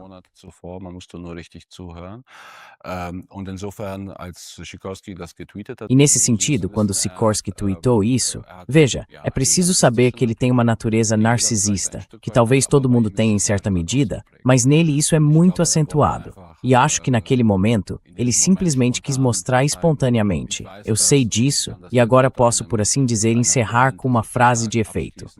Além disso, ele realmente ficou feliz com isso. 15 anos antes, ele já tinha atacado justamente os gasodutos Nord Stream. Na época, ainda como ministro da Defesa, ele o chamou de Pacto Molotov-Ribbentrop. Então sim, ele simplesmente disse aquilo que pessoas que pensam friamente também sentiram, que a fonte mais provável eram os Estados Unidos, mesmo que isso tenha sido feito, por exemplo, por mãos ucranianas. Mas não aconteceu sem o conhecimento e sem o apoio dos americanos.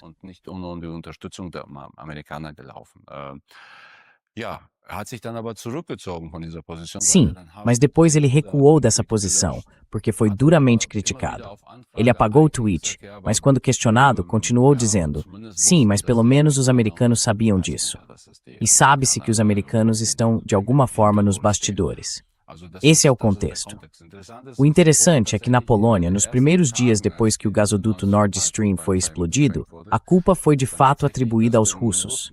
Diziam certo, os russos fizeram isso eles mesmos para, daqui em diante, não fornecer mais energia e assim poder atormentar a Europa. Comunicados desse tipo foram divulgados. Falando sério.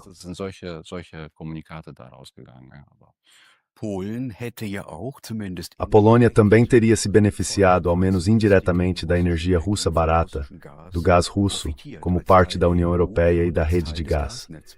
Na Polônia também se faz política, uma política pró-americana contra os próprios interesses. Sim, na verdade sim. É isso que eu mencionei antes. A Europa como tal faz uma política contra os próprios interesses. O interesse fundamental da União Europeia é, e deveria ser, e foi, encontrar uma forma de convivência que esteja garantida por tratados, economicamente, por meio de interligações econômicas e também de dependências mútuas. Uso essa palavra de forma bem explícita. Sempre se depende de algo, de alguém. Nós não vamos produzir o gás nós mesmos. A questão é apenas saber se conseguimos diversificar nossas fontes a ponto de as dependências em relação a países fornecedores individuais não serem grandes demais.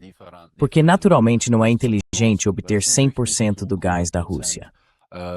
Gas aus Russland zu beziehen. Das ist politisch und auch ökonomisch dumm. Isso é politicamente e também economicamente estúpido, aliás.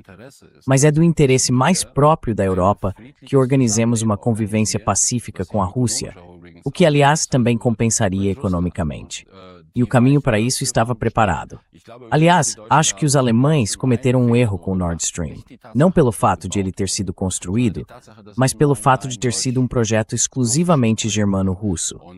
Se esse projeto tivesse sido europeu, acho que isso poderia ter sido feito por meio de possíveis instrumentos, como um consórcio europeu, ou, por exemplo, envolvendo os países que são afetados por ele. E também tendo em mente a história, porque naturalmente os americanos vão influenciar os poloneses nessa questão. Die Amerikaner auf die Polen einwirken werden in dieser Frage. Also man hätte das von deutscher Seite klüger machen können, ein europäisch. Bem, do lado alemão, isso poderia ter sido feito de forma mais inteligente.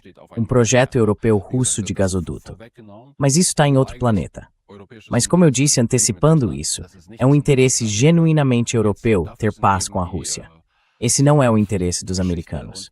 E nesse sentido, a história, os medos e o contexto que são simplesmente muito presentes na Polônia podem ser usados por todos aqueles que querem semear a discórdia e depois ampliá-la. Responde, Stergor. Habe ich Ihre Frage beantwortet? Ja, sehr genau. Die Frage ist beantwortet. Sim, com muita precisão. A pergunta está respondida. E no seu livro Com a Rússia, o senhor defende uma mudança de política, uma solução pacífica para a guerra na Ucrânia e um entendimento com Putin, com a Rússia. A situação no momento está completamente emperrada. Como isso pode funcionar?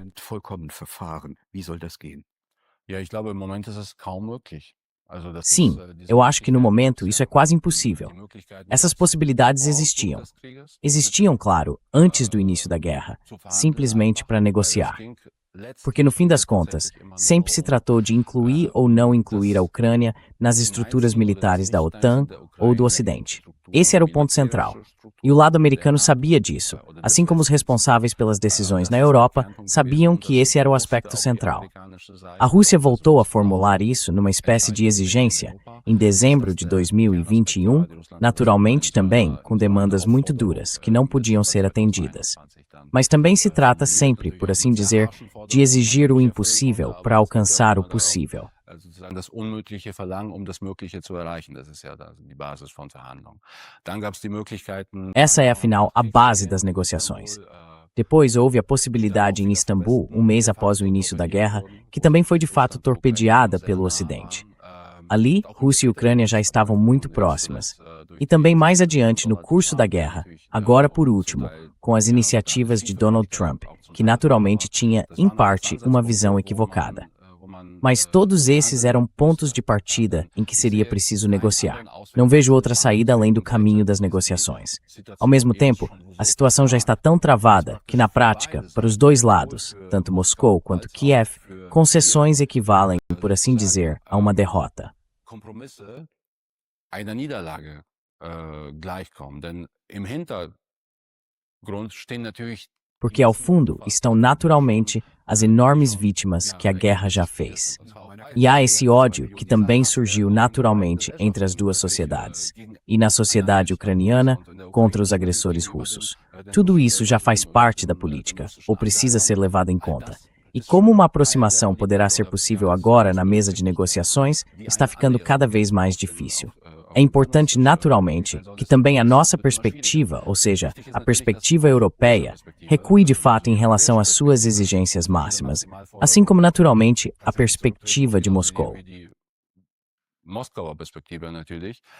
Und die Perspektive kann nicht mehr sein, Russland muss sich. E a perspectiva não pode mais ser. A Rússia tem que se retirar dos territórios que ocupou e assim por diante, e pagar reparações de guerra. É preciso, sim, formular objetivos realistas. Mas, sinceramente, do ponto de vista político, não vejo nenhum ponto de partida. A menos que os respectivos governos, ou seja, as lideranças estatais, tanto em Moscou quanto em Kiev, sejam derrubados não vejo como eles poderiam se aproximar. O que talvez eu veja é que poderia haver uma revolta entre os soldados, algo em que, sinceramente, deposito uma esperança meio utópica, como aconteceu no fim da Primeira Guerra Mundial. De que lado? Perdão? Auf welcher Seite? De que lado? O ideal seria que isso acontecesse dos dois lados ao mesmo tempo. Porque aí, por assim dizer, os dois lados. Estou falando agora de forma um pouco utópica, sabe? É sempre assim quando não vejo perspectivas realistas. Mas digo isso também porque, como você sabe, no fim da Primeira Guerra Mundial, a revolta dos marinheiros de Kiel teve um grande efeito político. Os soldados disseram, não vamos mais lutar, porque isso não faz sentido. E isso se espalhou como um incêndio, e pelo menos na Alemanha, acabou levando à capitulação do país. Soldados ao rubber revoluções com os fuzis. Sim, no fim das contas, são os soldados que lutam. Sabe, são sempre os comandantes, civis ou militares, que dão as ordens. E no fim, são os soldados que cumprem essas ordens. E se agora os soldados se amotinarem, as ordens não serão cumpridas. Eu sei que isso parece muito ingênuo, mas eu acho, pelo menos tento dar a minha contribuição e tornar isso público de alguma forma. No fim das contas, também depende de cada pessoa se ela vai lutar ou não. Vejo poucos sinais disso no exército russo. Vejo numerosos sinais de desintegração, de desorganização no exército ucraniano e no aparato de poder ucraniano. O senhor percebe isso de forma semelhante?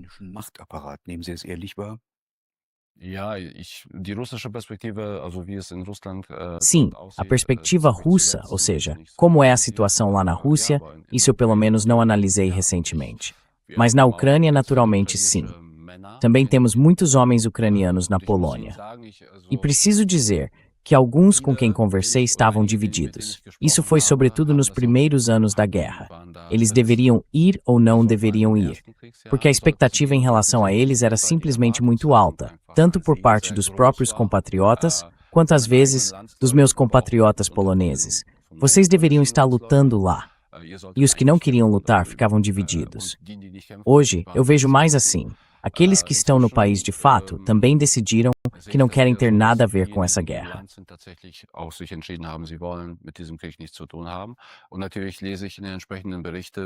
E claro, eu leio nos relatórios correspondentes como é a realidade na própria Ucrânia quando se trata da mobilização, quando se trata da mobilização forçada em plena rua. A resistência está crescendo. E nos últimos 4 anos, também houve vários ucranianos que morreram ao fugir ou ao tentar fugir pela fronteira. Não sei agora o número exato de vítimas, mas foram vários. Essa é uma questão. E outra realidade é que, naturalmente, nem todos podem comprar a própria saída. Aqueles que podem pagar por isso, que também têm as redes certas dentro das autoridades, que em parte dispõem dos meios necessários, conseguem comprar a própria saída. E eles não lutam.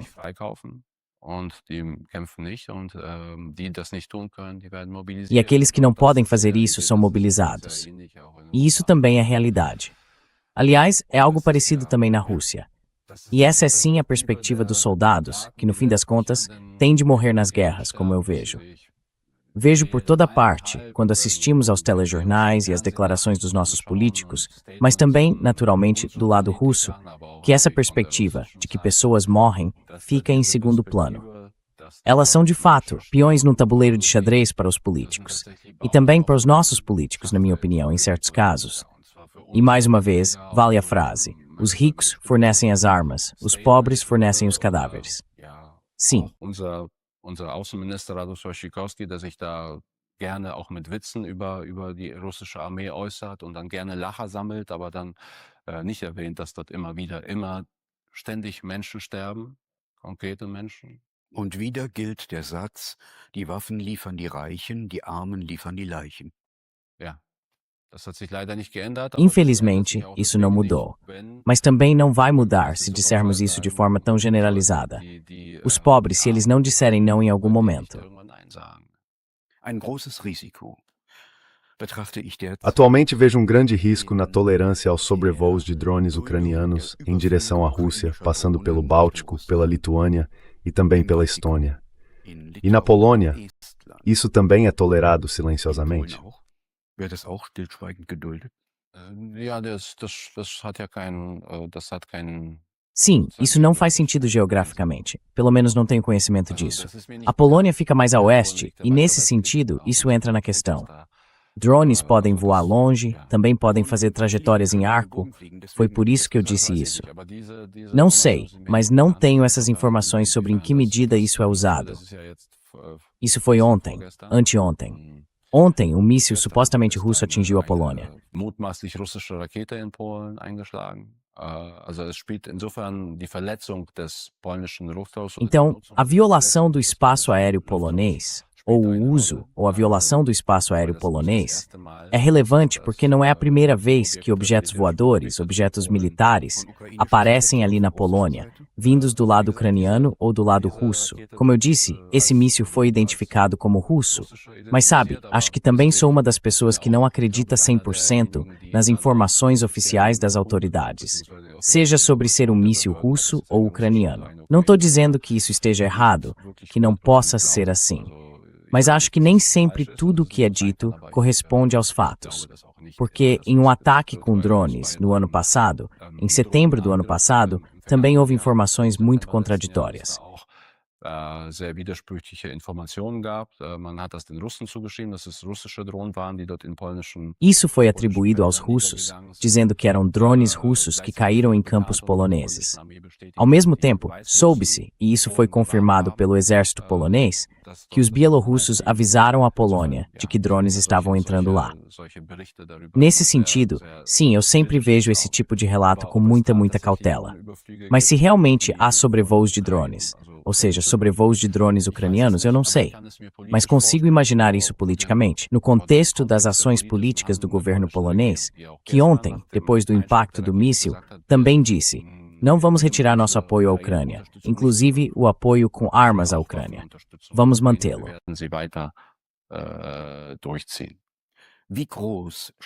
Qual o tamanho, na sua avaliação, do risco de uma guerra europeia em larga escala, desencadeada, por exemplo, por sobrevoos de drones, pela captura de navios no Mar Báltico ou algo parecido?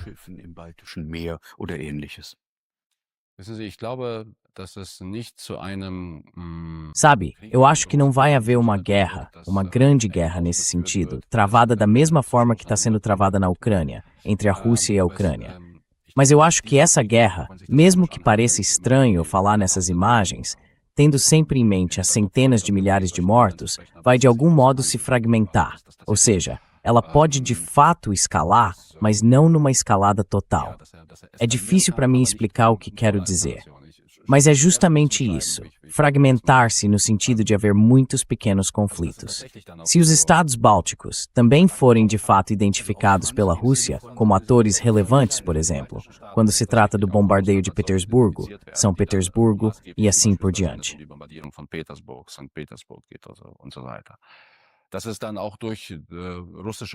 Não excluo que isso também possa acontecer por meio de medidas russas. Mas também não excluo que seja uma operação de falsa bandeira. Porque também precisamos levar em conta que a Ucrânia, se quiser continuar a guerra até uma possível vitória, ou até qualquer ponto que sua liderança queira alcançar, tem naturalmente interesse em que os países da OTAN entrem nesse conflito. E não digo isso como uma acusação contra a Ucrânia. Esse é o comportamento normal de um ator que sabe que precisa lutar, que tem aqui seus apoiadores, mas que, por assim dizer, só o apoiam pela metade. É claro que ela quer que nós a apoiemos por completo. Isso seria um grande alívio para a liderança ucraniana.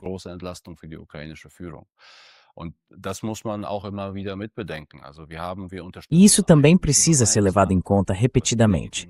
Nós apoiamos um país que foi atacado.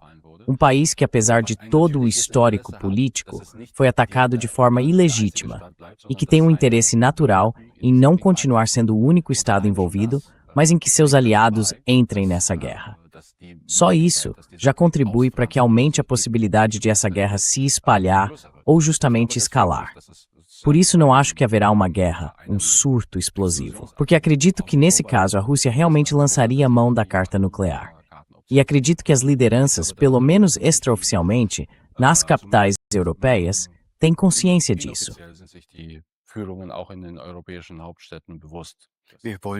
Esperamos que sim. Quais seriam as 3 quais importantes para uma reaproximação para a paz na Ucrânia? As 3. Vou citar pelo menos um ponto, e aí veremos se com base nisso consigo citar outros. O primeiro é o seguinte: falo da nossa perspectiva, da perspectiva da Europa Ocidental. Porque sem nós, e no fim das contas também sem os americanos, a Ucrânia não consegue travar esta guerra. Sem os recursos que chegam lá de diferentes formas, seja em armas concretas ou em ajuda financeira, ela não consegue continuar esta guerra. Que surja entre nós a percepção de que não estamos do lado do bem, lutando contra o mal. É como uma condição básica reconhecermos que nós mesmos apoiamos uma política impulsionada pelos americanos.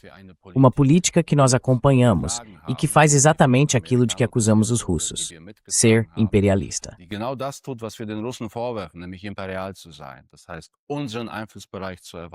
Isso significa ampliar nossa área de influência. E queríamos fazer isso por meio da expansão da OTAN e assim por diante. Por isso, a primeira condição é olhar para nós mesmos de forma autocrítica. Quem somos e que política adotamos no passado, sobretudo no passado recente, e mudar essa política. E eu acredito que essa é a condição básica. A segunda condição é que, novamente da nossa perspectiva, não quero agora entrar nas especificidades ucranianas e russas da guerra, mas na nossa perspectiva, porque nós, como União Europeia e como países membros individuais, também somos parceiros importantes ou apoiadores, precisamos nos desvincular dos Estados Unidos a médio e longo prazo.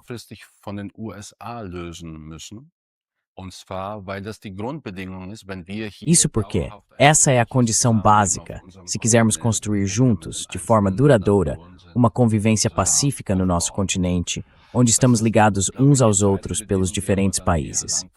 Acho que essa é a segunda condição, mas ela é mais de longo prazo.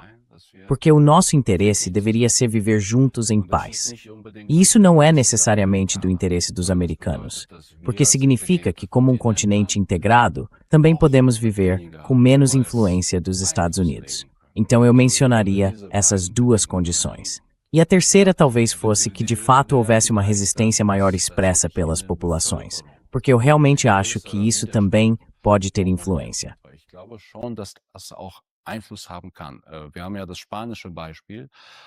Temos o exemplo espanhol.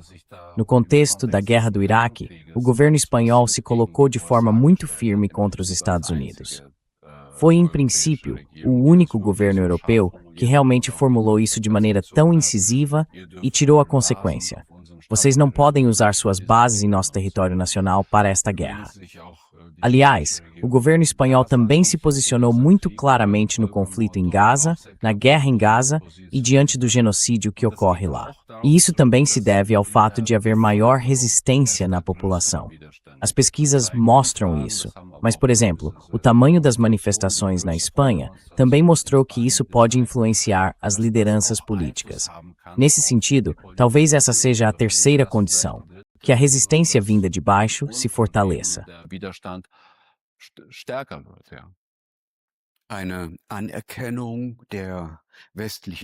O publicista e autor polonês Jan Opiełka defende o reconhecimento da corresponsabilidade do Ocidente pela guerra na Ucrânia, um afastamento maior da Europa em relação aos Estados Unidos, em direção a uma política que siga os próprios interesses, e uma resistência mais forte por parte da população à época de guerra.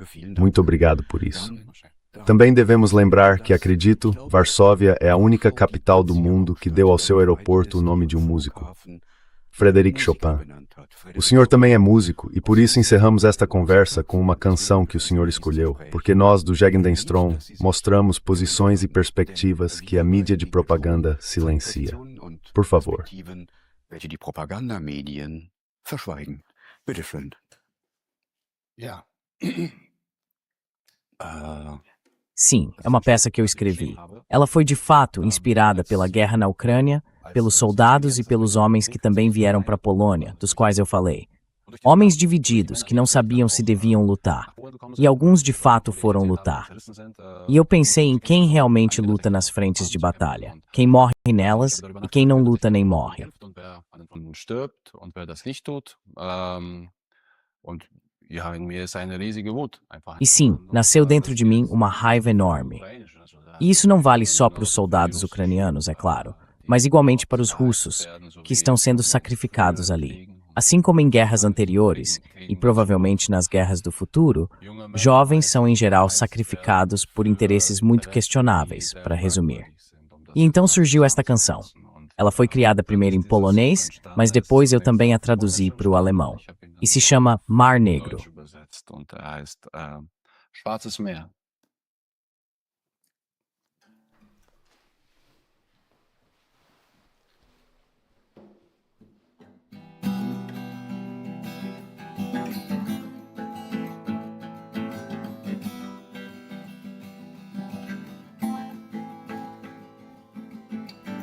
Schwarzes Meer ergießt sich aus den Lippen, gebrochenen Krug. O Mar Negro escorre dos lábios do jarro quebrado. Você corre, você brinca, você mira, com o dedo no gatilho destravado. Ali no escuro, um atirador grita em voz alta dando ordens. Escute-me, porque se você não matar hoje, ele vai matar você amanhã. É difícil não acreditar nisso. Resistir é ainda mais difícil. Mas o mais difícil é dizer não. É difícil, mas não há tristeza em não estar numa guerra. Nicht deinen Krieg zu sein.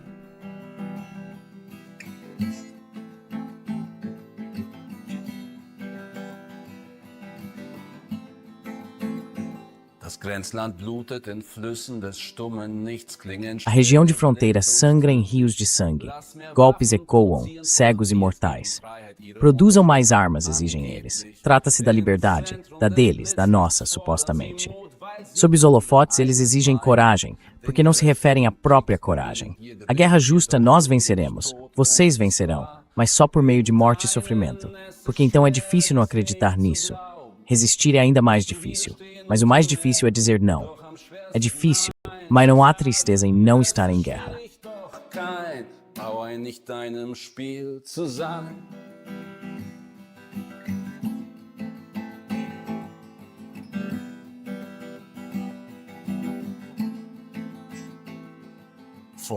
Diante de certas bandeiras, eles detonam o senso e o sonho democráticos. Degradar, falsificar, codificar 0, 1, sugar o oxigênio da sala. Proclamam seus valores, mas escondem o verdadeiro cerne da catástrofe.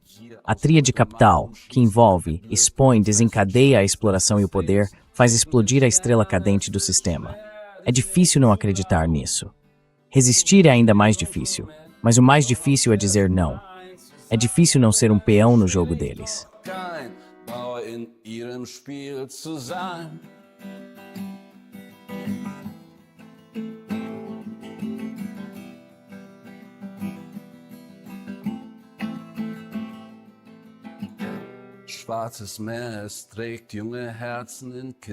O Mar Negro leva embora jovens corações em caixões. O destruidor se aproxima. Dores, como ondas negras, quebram em morte marrom.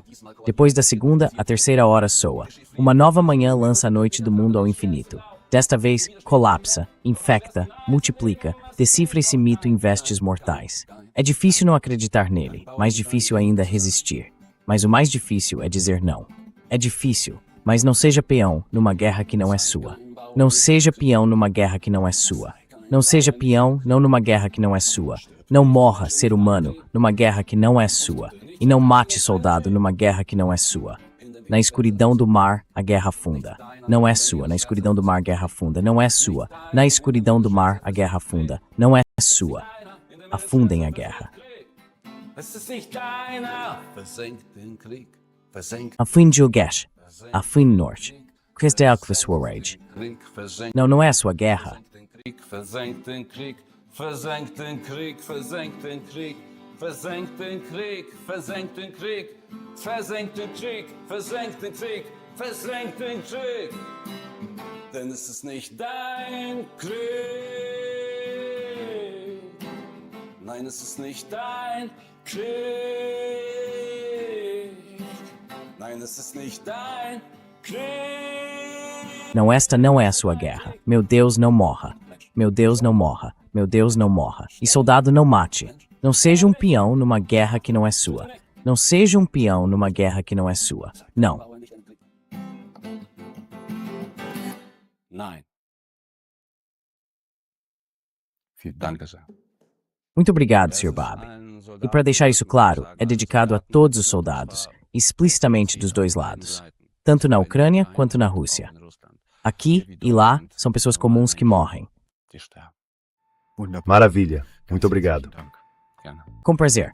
Agradeço por convite, Sr. Porovitch. Für die Einladung.